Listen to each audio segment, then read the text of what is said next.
In the summer of 1506, inside the palace of Buda, a young queen of only 22 lay dying after childbirth. Blood soaked through the sheets, her breath came in broken gasps, and the Hungarian court stood silent as if awaiting a verdict from fate itself. Anna of Foix Candale, a French girl forced to wed a king twice her age, would die just after giving birth to the heir the dynasty so desperately desired. Anna of Foix Candale entered the world around 1484. Born into a noble French branch tied to the kingdom of Navarre. She was the daughter of Gaston of Foix, Count of Candale, and Catherine of Foix, Duchess of Navarre. From the start, her bloodline was tangled with dynastic webs that stretched across borders. But in her earliest years, she was only a child in the south of France, a place where sunlight fell on vineyards, monasteries, and castles worn by centuries. The Foix family carried both prestige and burden. They were respected nobles, but they were also pawns in a Europe where every marriage was a move on a chessboard. Anna grew up in this atmosphere, the laughter of a French courtyard on one day, the stern discussion of alliances the next. Her tutors gave her an education befitting her station. Latin prayers, French poetry, the etiquette of courts.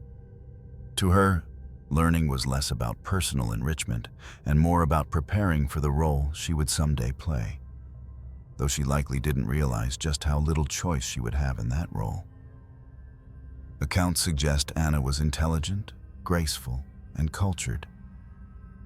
Yet in the eyes of those who raised her, she was not simply a girl. She was a thread in a tapestry woven for the advantage of kings and dukes. Her life was measured not in her own desires, but in the value she could add to a dynasty. In this sense, she was already less a daughter than an offering. The south of France in the late 15th century was a world of contrasts.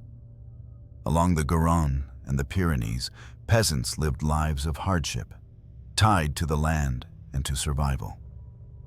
Yet in the castles of the Foix family, Anna breathed an air of refinement.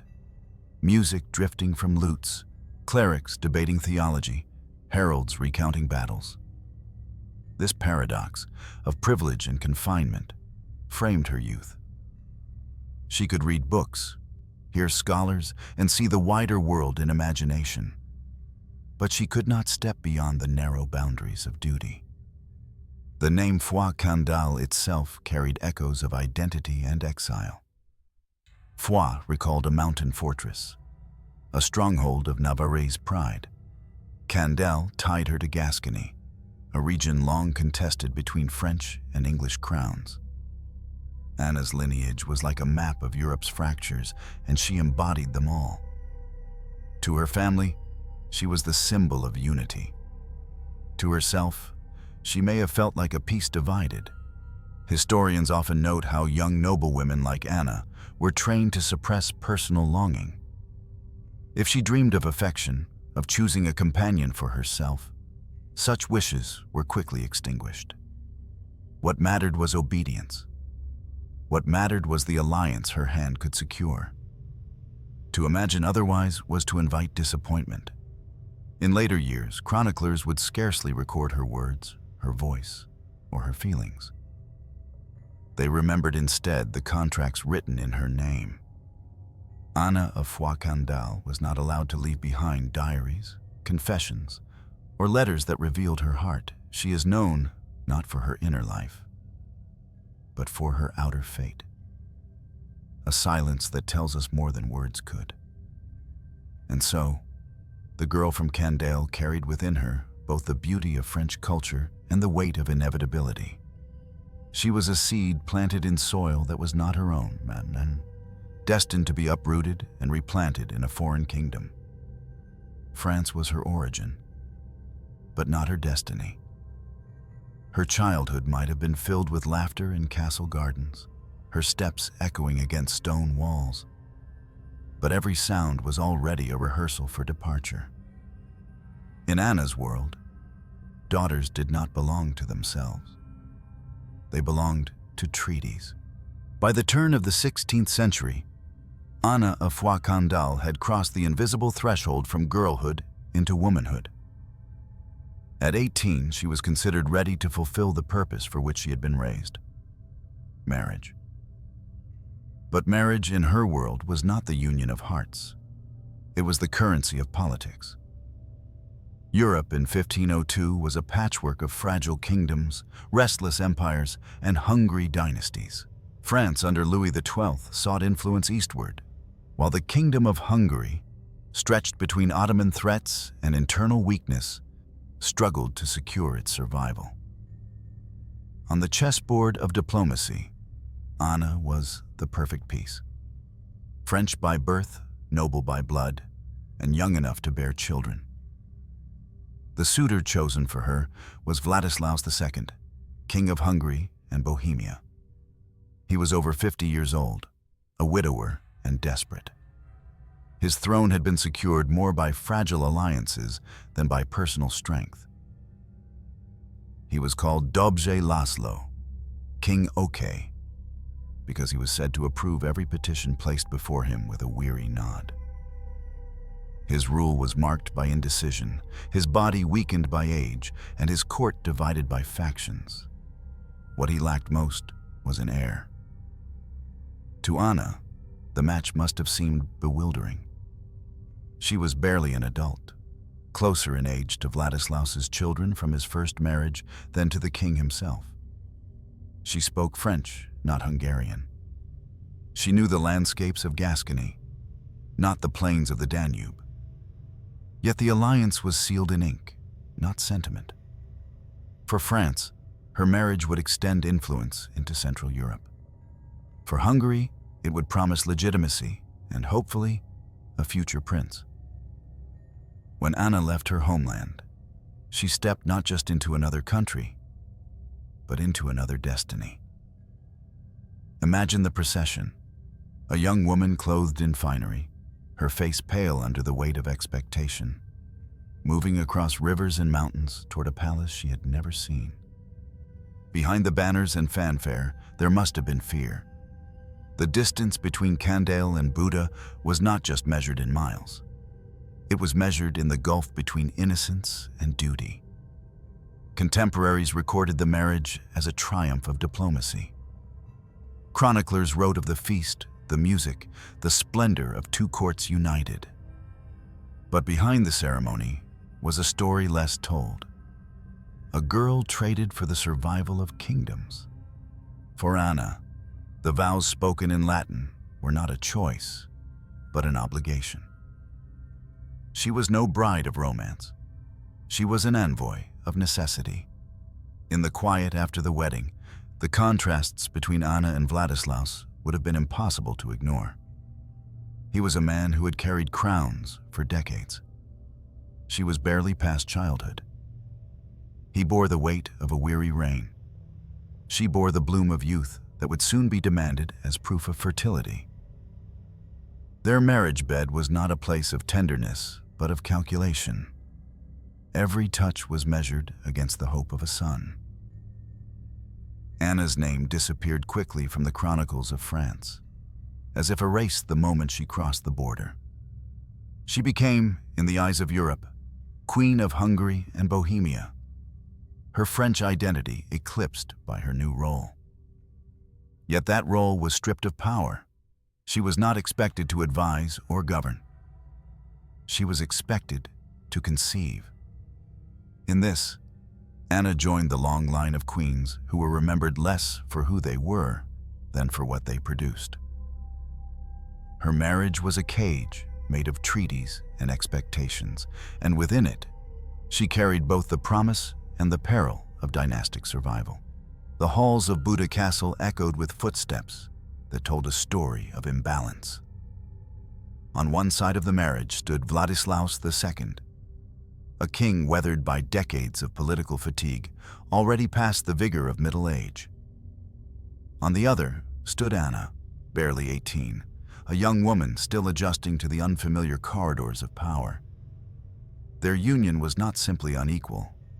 It was a contrast written in flesh and years. The age gap of more than 30 years created a gulf deeper than language or culture. To Vladislaus, Anna was less a companion than a vessel of hope.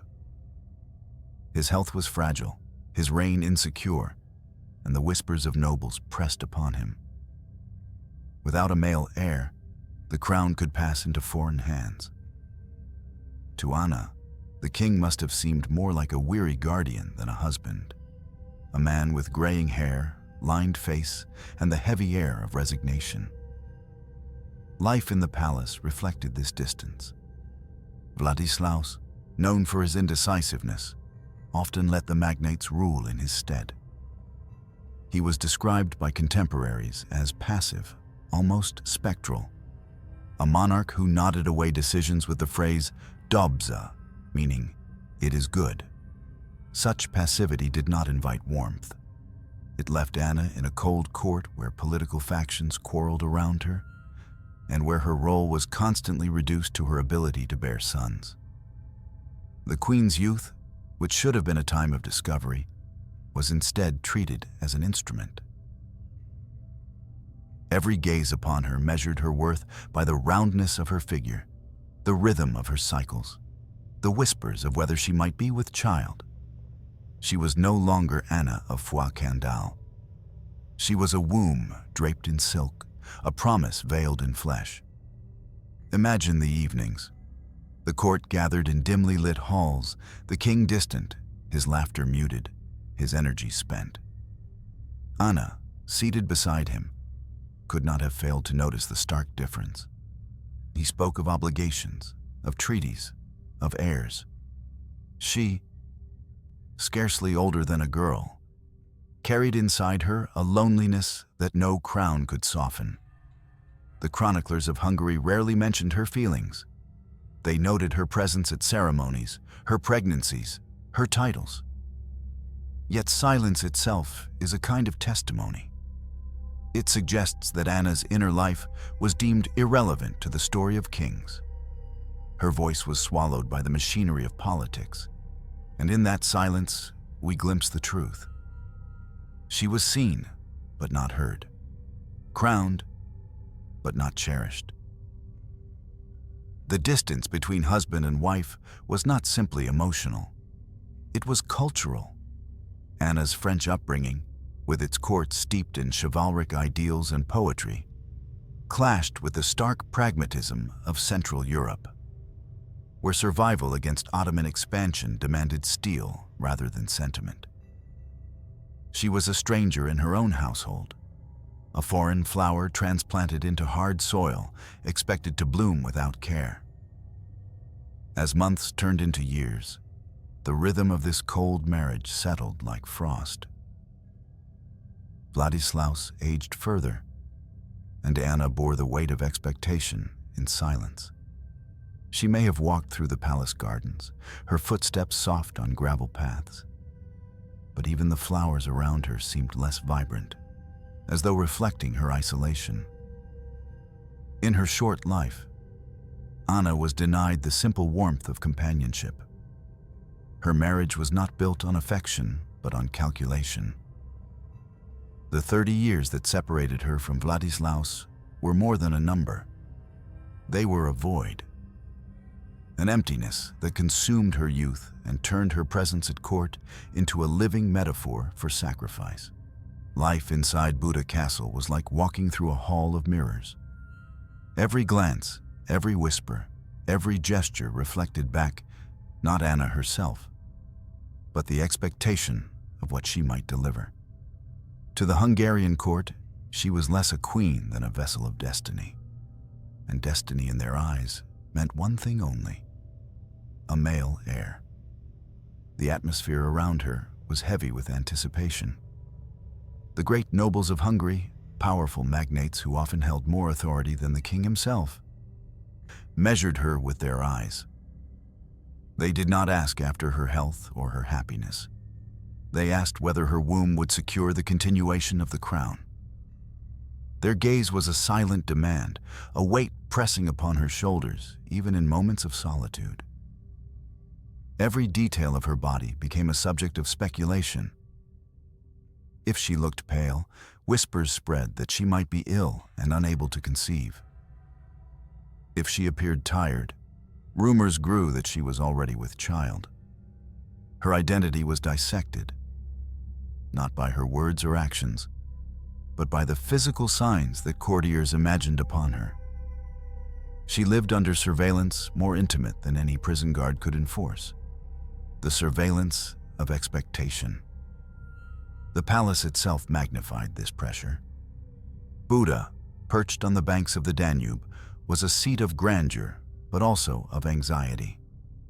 Its walls, decorated with tapestries of saints and battles, told stories of triumph and survival. But to Anna, they must have felt like silent judges, reminding her that Hungary's fate rested on her fragile body. Each corridor, each chamber seemed to echo with the unspoken, "When will she give us a son?" Anna's isolation was compounded by language and culture.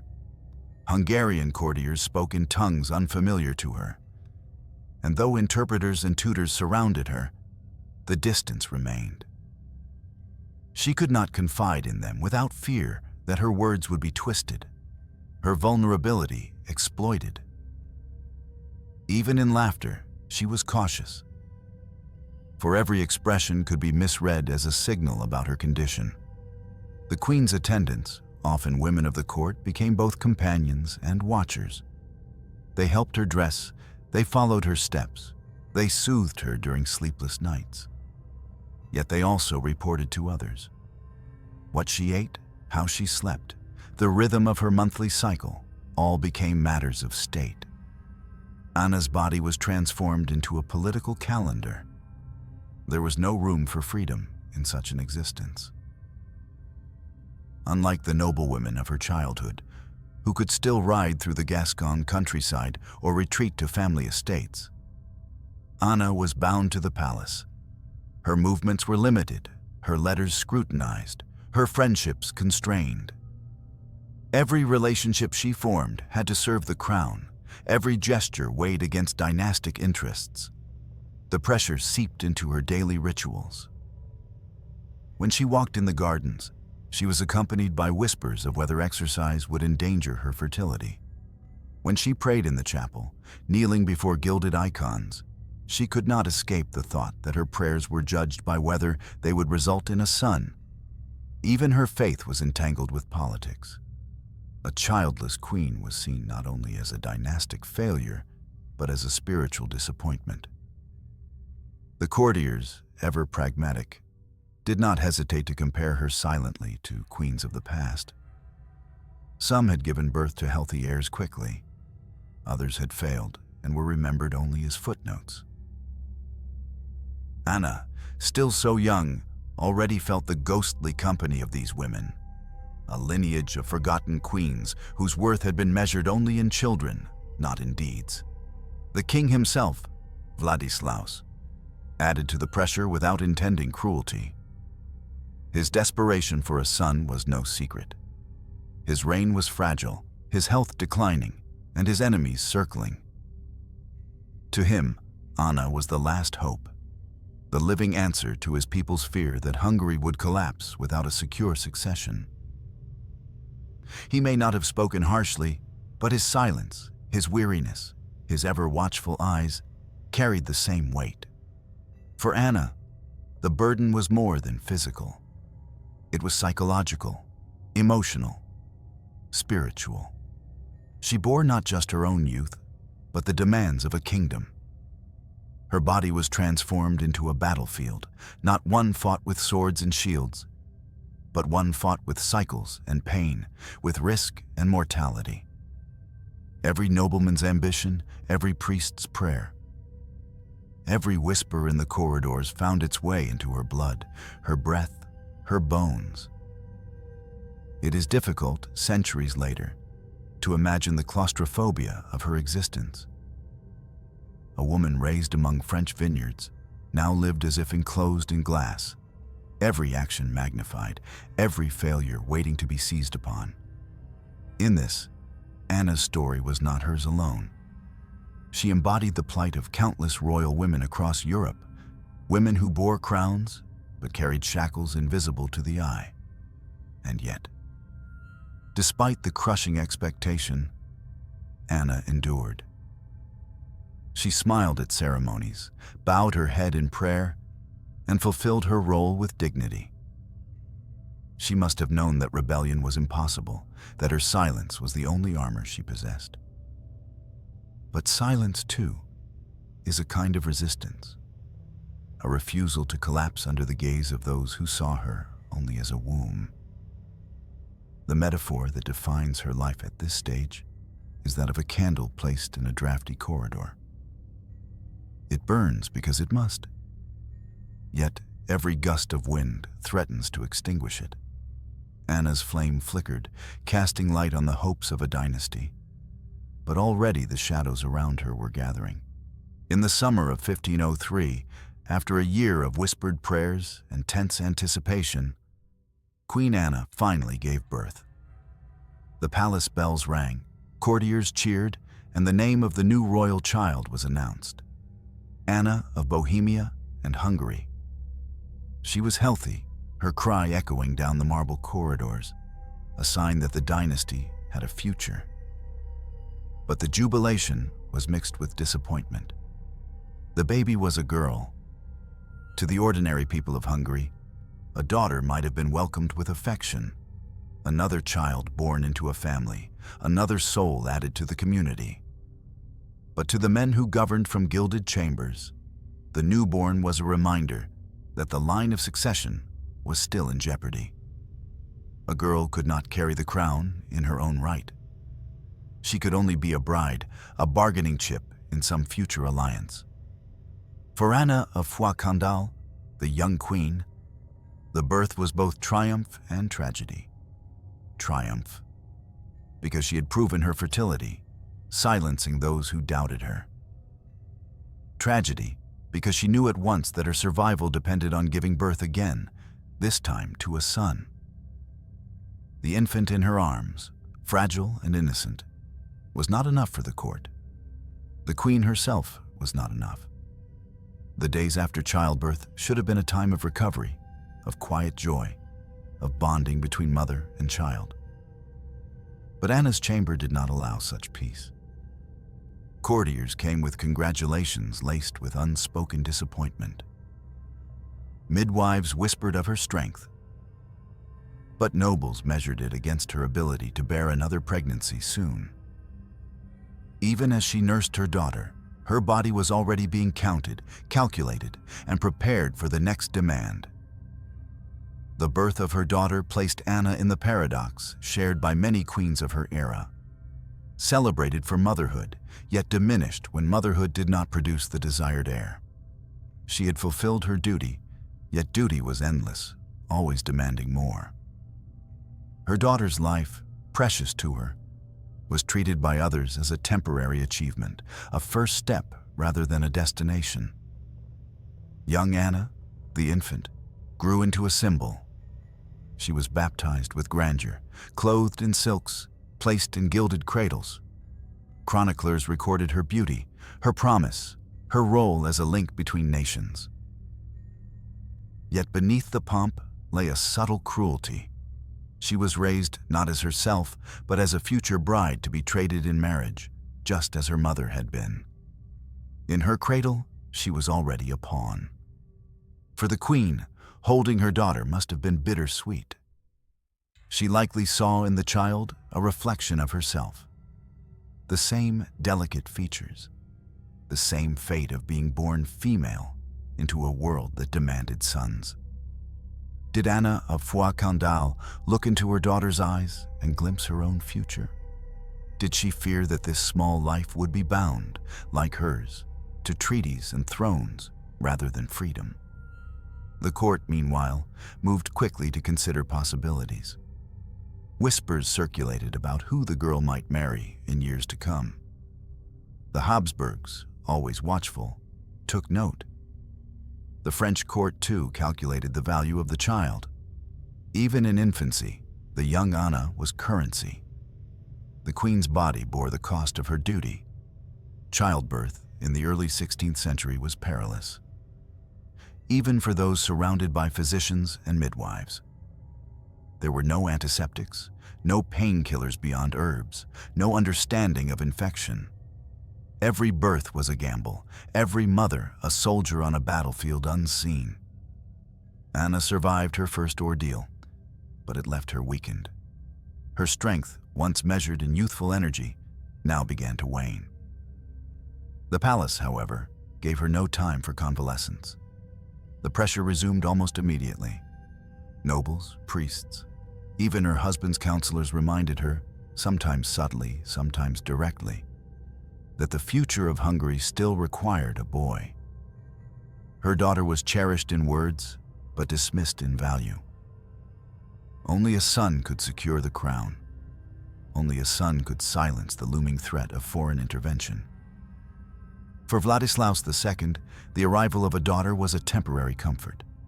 He showed pride, he offered blessings, but behind his weary eyes, he knew the problem remained unsolved. His court was restless, his throne fragile, and his enemies relentless. One child was not enough. One girl was not enough. And so, Queen Anna's body became once more the focus of speculation. Could she endure another pregnancy? Would she provide the son the kingdom needed? Her identity was not her own. It was fused entirely with this question. She was a queen, yes, but more urgently, she was a mother in waiting, her every breath tethered to the unborn child she had not yet conceived. The metaphor for her life in this moment is a scale, its arms uneven. On one side lay the daughter she loved, precious and radiant, the joy of a mother's heart. On the other lay the crushing weight of dynastic expectation, the insistent demand for a son. No matter how deeply she cherished her child, the scale always tilted toward duty, never toward affection. Historians later described the first Anna, the daughter, as a woman who would go on to shape Europe through her own children. She became the wife of Ferdinand the Heir of Habsburg and mother of 16 children who carried the blood of dynasties across the continent. Yet, in 1503, none of this was visible. All that mattered in the eyes of the court was that she was not a boy.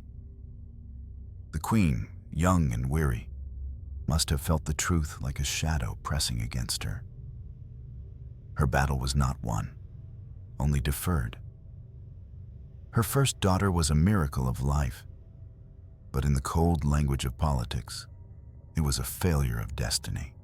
By 1506, Queen Anna's body had not yet fully healed from her first ordeal when the pressure to conceive again became relentless.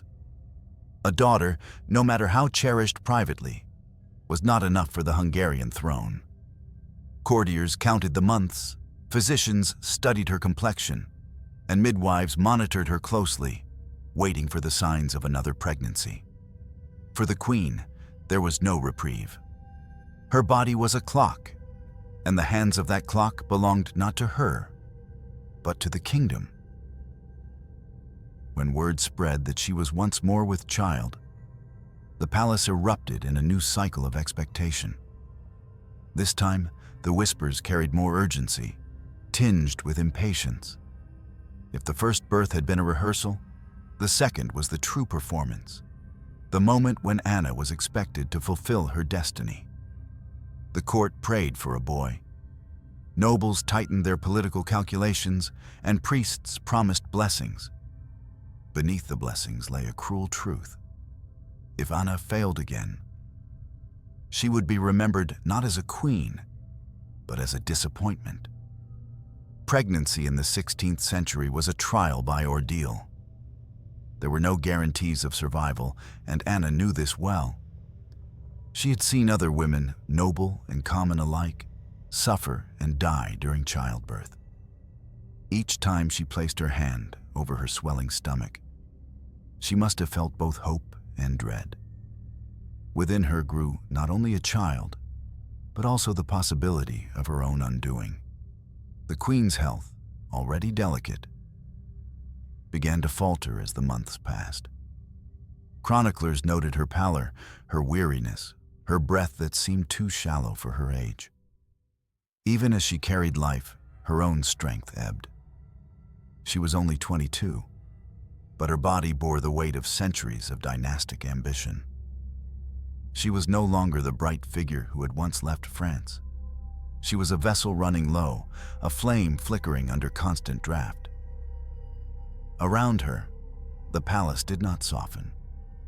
The Hungarian court, torn between loyalty and self-interest, pressed forward with politics. Nobles demanded privileges, foreign emissaries sought treaties, and the Ottoman threat loomed like a shadow at the edge of every conversation. In this storm, Anna was both central and invisible. Central because her child could change the future, invisible because her suffering was secondary to that hope. One can imagine the queen in her private chambers, the heavy curtains drawn to block the summer heat, sitting silently as attendants fanned her. The air smelled of incense and herbs, remedies brought by physicians who could offer little beyond comfort. Her hands, once steady, trembled when she prayed. She may have clutched a crucifix, whispering petitions to the Virgin Mary, who was herself honored as a mother. Did Anna find solace in those prayers, or only another reminder that holiness too was tied to childbirth? Her attendants must have seen the change. The brightness in her eyes dulled. Her laughter quieted, her steps slowed. She was young, yet carried herself like someone older, weighed down not by years, but by inevitability. To the courtiers, this was a necessary price. To Anna, it was a slow erosion of her being. The metaphor for her life at this point is that of a bridge under too much strain, built to connect, to bear, to support. The bridge creaks and bends under weight greater than its design. Anna, like that bridge, bore the load of a kingdom's desperation. And though she did not collapse yet, the signs of strain were already visible. By spring, as her belly swelled further, the court began to prepare. Plans were drawn for celebrations should a prince be born. Priests drafted prayers of thanksgiving in advance. Midwives rehearsed their roles. The machinery of monarchy spun forward, already envisioning triumph.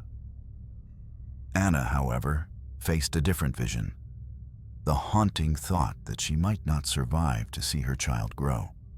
Pregnancy did not free her from loneliness. If anything, it deepened it. Vladislaus, older and burdened, showed little tenderness. He prayed for a son, yes, but his prayers were for the crown, not for his wife. The gulf between them widened until Anna might have felt like a solitary figure in a crowded court. She lived surrounded by people, yet she stood alone. As the final weeks drew near, her weakness became undeniable. Her skin grew pale, her breath more labored, her strength less certain. The court, however, saw only the swelling promise of her womb. They spoke not of her fragility, but of the heir she might bring. She was at once glorified and erased, her own life overshadowed by the unborn life inside her. In late June of 1506, the queen prepared for childbirth once more. The palace was tense, the corridors filled with anticipation. Anna lay in her chamber, the air thick with incense, candles burning low. Around her stood midwives, physicians, and attendants, their faces lit by flame, their hearts fixed on the hope of a son. And within her, the storm raged. Pain, exhaustion, fear. She was 22, and yet she had lived lifetimes of sacrifice. She had been a daughter offered, a bride traded, a queen measured only by her fertility. Now, she was a mother in peril, her life bound to the outcome of a single birth. The world outside continued as always, the Danube flowing, merchants trading, soldiers drilling, unaware that within the palace walls, a queen's life flickered like a candle at its end. Anna, frail yet resolute, prepared to face the ordeal once more. She must have known the truth, that childbirth in her world was not merely about giving life. It was a dance with death, a crossing into the unknown, where joy and tragedy often arrived hand in hand. The morning of July 1506 dawned heavy with anticipation. Inside Buda Castle, the air was stifling, thick with incense and sweat, the atmosphere tense as if the very stones of the palace waited. Queen Anna lay in her chamber, her body racked by contractions. Around her, midwives whispered instructions, physicians hovered nervously, and attendants moved in hushed urgency. Outside the chamber, the entire court held its breath. This was no ordinary birth. It was the hinge upon which the fate of a kingdom turned. The pain came in waves, each one fiercer than the last. Anna, frail from her second pregnancy, gripped at the bedposts, her knuckles white. She was only 22, but her face already bore the shadows of exhaustion, her lips pale, her breath ragged. The midwives urged her on, voices rising with both encouragement and desperation. For hours, the chamber became a crucible of suffering, where the queen's youth was consumed in the fire of expectation. And then, at last, the cry rang out. A son. The palace erupted in celebration. Bells rang, courtiers wept with joy, nobles embraced one another. The dream of Hungary had been realized. A male heir, the long-awaited prince, had arrived. He was named Louis, destined one day to be king. To the court, this moment was triumph, proof that God had smiled upon their kingdom. To Anna, lying drenched in sweat and trembling, it was both victory and defeat.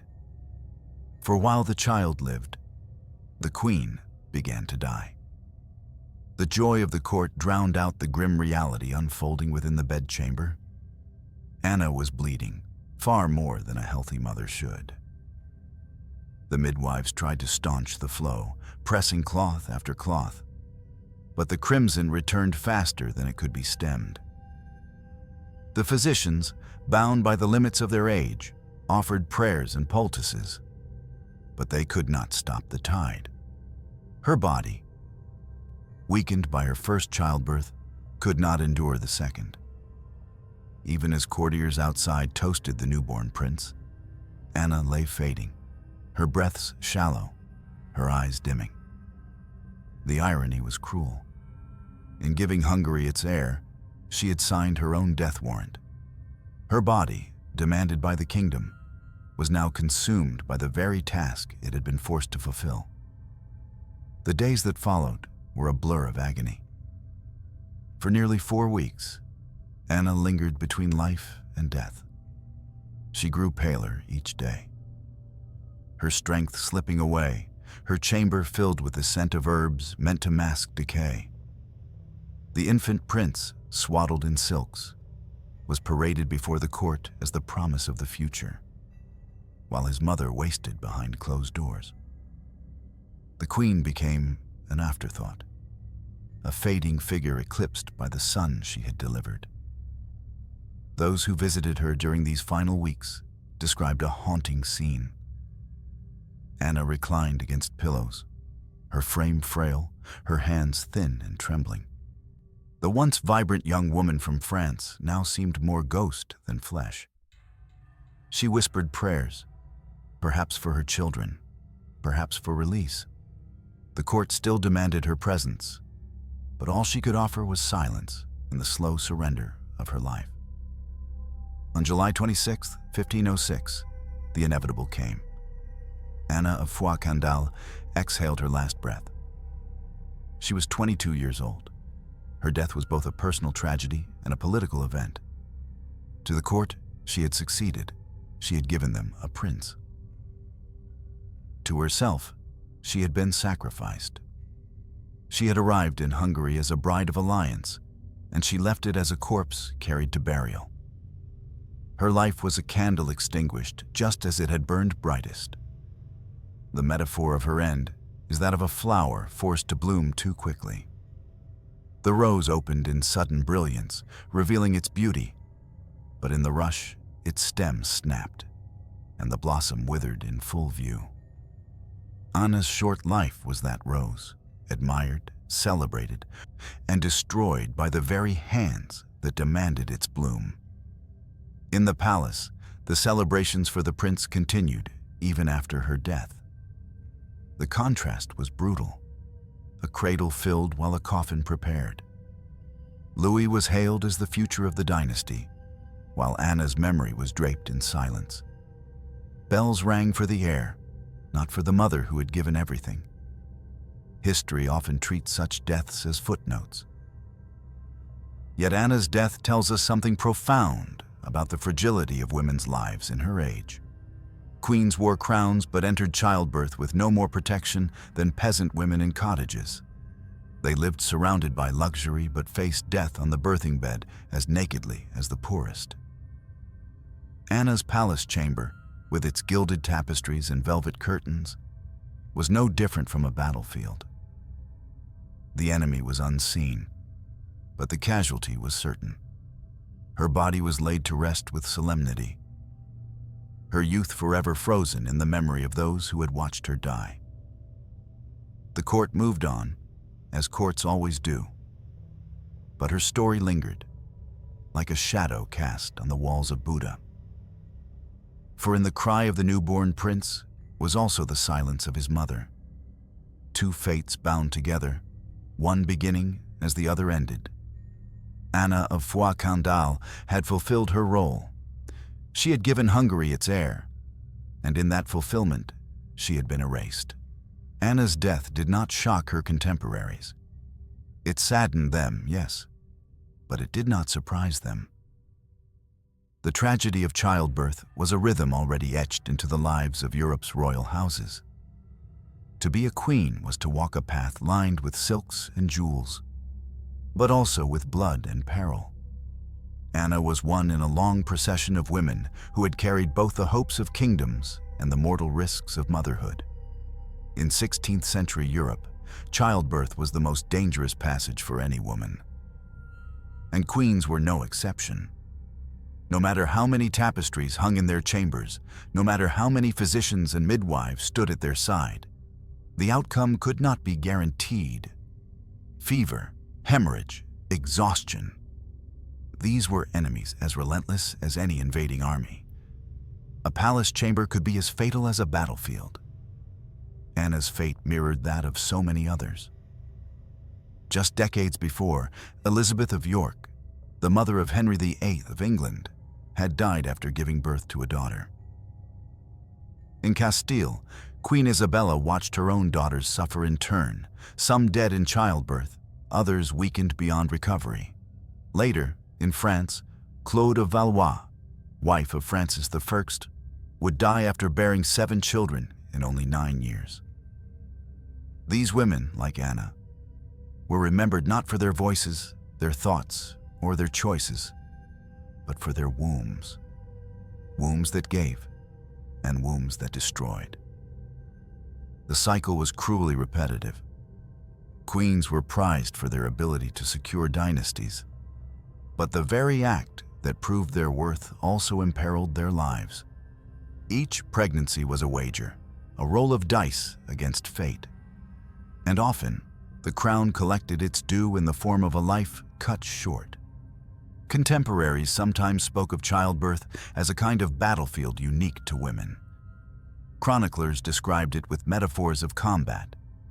The queen fought bravely, or struggled until death claimed her. Anna's death could be read in this way, her chamber a war zone where the weapons were unseen.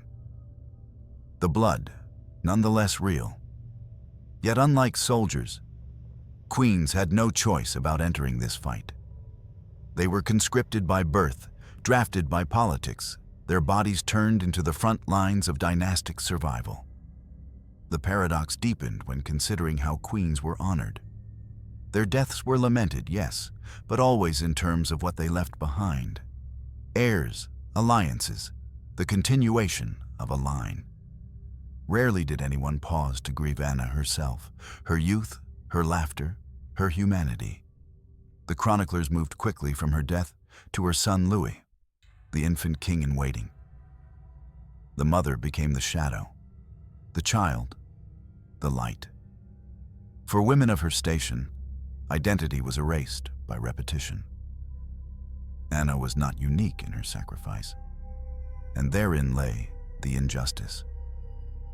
To the courts of Europe, queens like her were replaceable. Another princess could always be brought from France, Spain, or Italy. Another alliance could be forged with another girl's hand.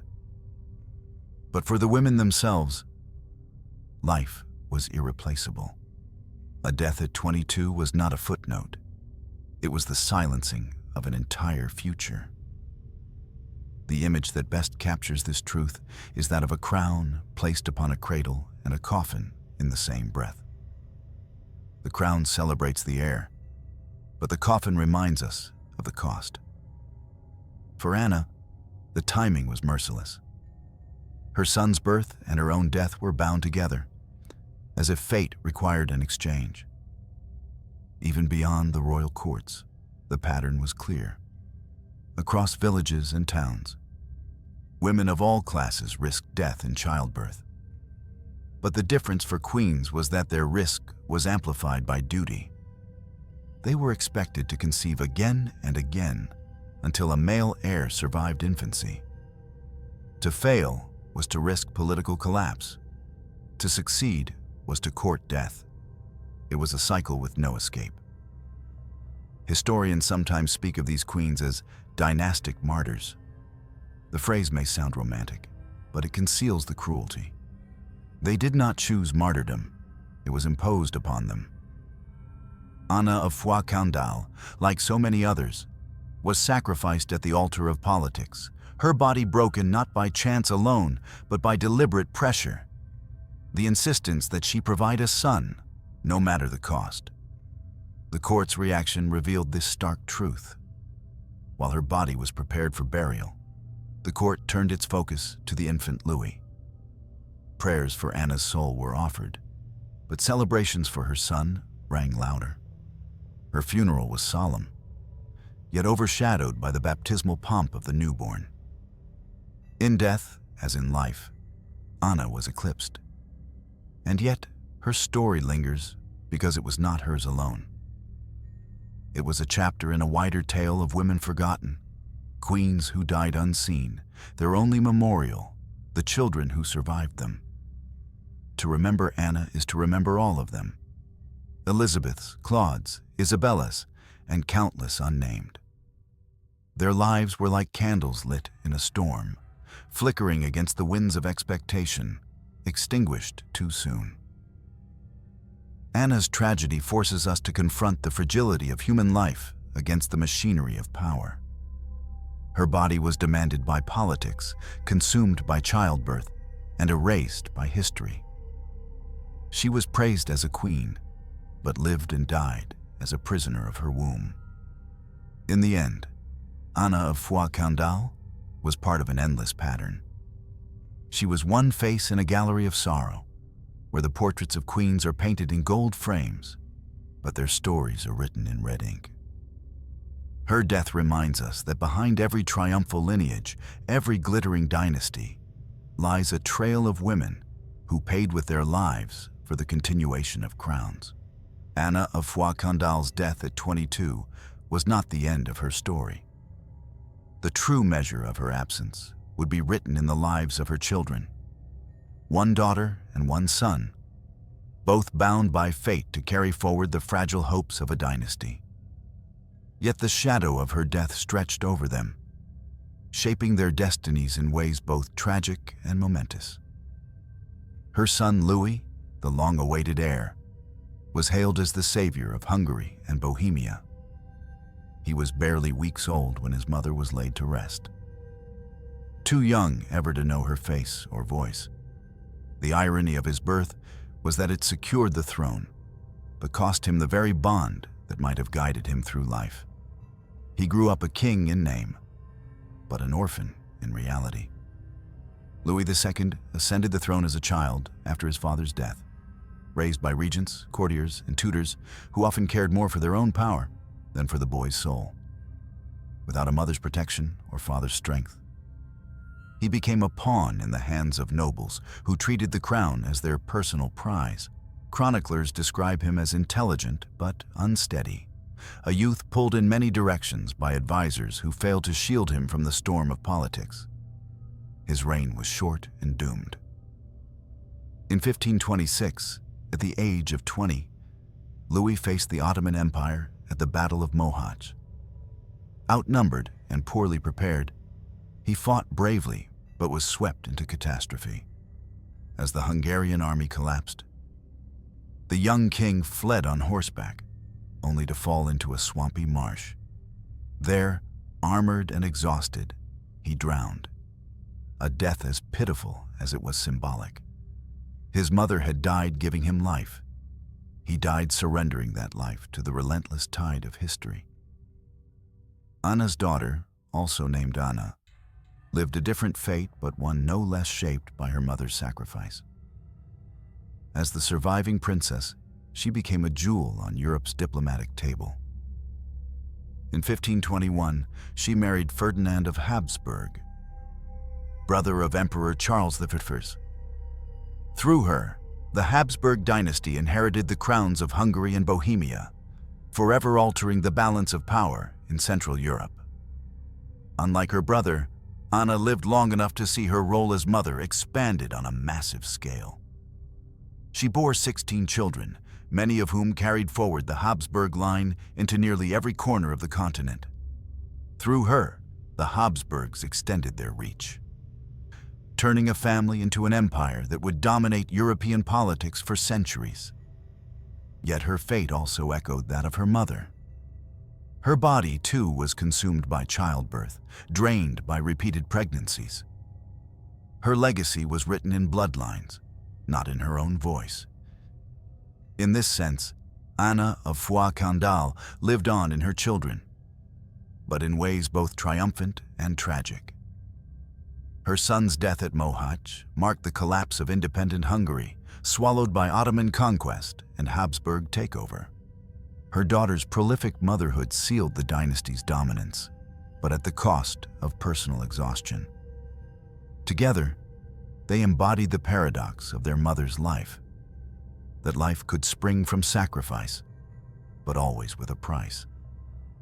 The image that binds them is that of a chain. Anna forged the first link with her own death, and her children became the links that followed, one snapping under the weight of war, the other pulled into the machinery of empire. The chain endured, but it was heavy, and it was forged in sorrow. Anna of Foix Candale's life ended in silence, overshadowed by the cry of her newborn son. In the centuries that followed, her name rarely appeared in chronicles except as a footnote. The young queen who died in childbirth, the mother of Louis II, the link that carried Hungary into the grip of the Habsburgs. She was remembered less as a person and more as a hinge of history, an instrument through which dynasties shifted. Yet behind that silence was a life cut short. Anna had been a daughter of France, raised among vineyards and castles. She had been a young bride sent to a foreign land, her identity reshaped to serve others' ambitions. She had been a queen who smiled in ceremonies, bowed in prayers, and endured the invisible weight of expectation. And finally, she had been a mother whose body was consumed in the act of securing a future that would unravel too quickly. Her death marked more than personal tragedy. It revealed the fragility of Hungary's independence. By giving birth to Louis II, she ensured that her son would one day sit on the throne. Yet his early death at Mohacs opened the door for Habsburg rule. Through her daughter's marriage into the Habsburg line, her blood became the very foundation of an empire. Anna's sacrifice was not just the loss of a queen. It was the moment when Hungary's fate pivoted toward centuries of foreign domination. But for all that, Anna herself vanished from memory. Chroniclers preferred to tell the story of battles, kings, and treaties. They wrote of Louis's drowning, of the Habsburg expansion, of Ottoman wars. Rarely did they pause to ask about the young queen who gave her life so that those stories could be written. Her name was not engraved in triumphal arches or sung in epic ballads. Her story was carried only in whispers, a ghostly presence behind the louder voices of men. The image of Anna's life is that of a candle extinguished in daylight. The flame burned brightly, but because the sun of politics and dynasties shone so fiercely, her own light seemed invisible. Yet without that flame, however brief, the day itself would not have been the same. To reflect on Anna is to reflect on the countless women who lived and died in the shadows of crowns. They were queens, yes, but also daughters, wives, mothers, human beings whose laughter, fears, and hopes were buried beneath marble tombs and genealogical charts. Their lives remind us that history is not only written by the powerful, but also carried on the bodies of the forgotten. Anna of Foix Candale deserves to be remembered not only as the mother of a doomed king or the ancestor of the Habsburgs. She deserves to be remembered as a young woman caught in the merciless machinery of politics, as a symbol of how fragile human life becomes when reduced to dynastic necessity. Her story is a plea across centuries, that we do not forget the people behind the politics, the hearts behind the crowns. In the silence of her final hours, Anna left no speeches, no letters, no recorded words. Yet her legacy speaks still, in the paradox of her children, in the arc of history that followed, and in the quiet reminder that even the smallest, most fragile lives can alter the course of nations. She was 22, and she was gone. But she mattered.